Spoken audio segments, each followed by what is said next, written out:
Hello future leaders. Welcome to Business Economics.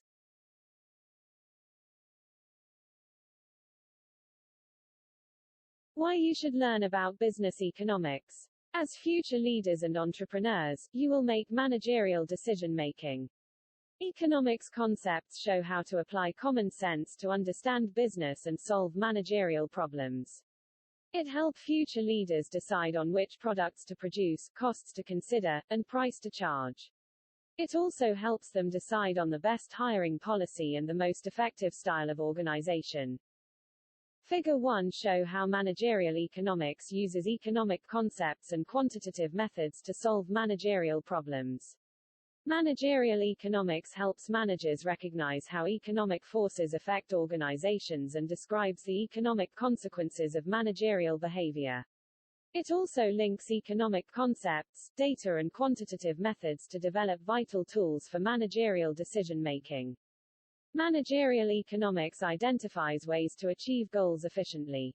For example, suppose a small business seeks rapid growth to reach a size that permits efficient use of national media advertising. Managerial economics can be used to identify pricing and production strategies to help meet this short-run objective quickly and effectively.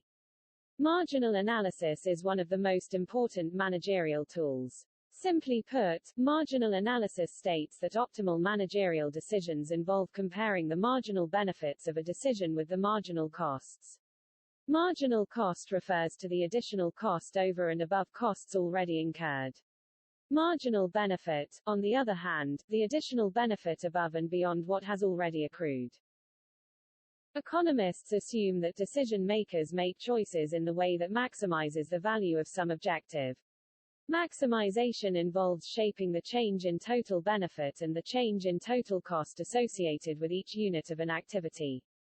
These changes are called marginal benefit and marginal cost, respectively. If the marginal benefits of doing something exceed the marginal costs, do it. If the marginal costs of doing something exceed the marginal benefits, don't do it. A fundamental principle of managerial decision-making is that managers should focus on opportunity costs.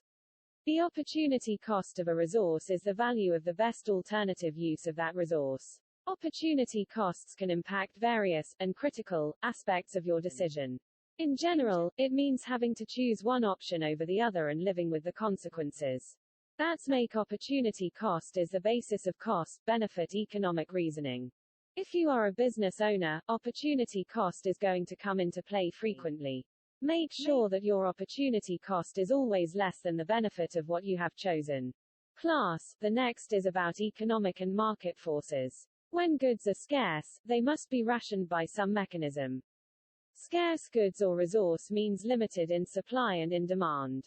And economic forces are necessary for allocating scarce resources. When there are limited amount of resources, choices must be made about how to allocate scarce resources efficiently, in order to satisfy basic needs and wants. For the market force, it is the force of supply and demand. These forces influence the price and availability of goods and services in the economy. A market force is an economic circumstance that is given relatively free rein by society to work through the market. The invisible hand theory is an economic concept first introduced by Adam Smith. The invisible hand theory means the unobservable market force that helps the demand and supply of goods in a free market to reach equilibrium automatically. According to the invisible hand theory, a market economy, through the price mechanism, will allocate resources efficiently. The constant interplay of individual self-interest and freedom of production as well as consumption, causes the natural movement in the market without government and other interventions. When we discussed about economic theory, there are two major branches, including microeconomics and macroeconomics. Microeconomics indicates small. It deals with behavior of individual actor in the economic. It can be one consumer, one household, or one company. How the individual make decision regarding the allocation of resources. In other hand, macroeconomics, we are talking about economy as a whole. For example, unemployment, national income or GDP, and inflation.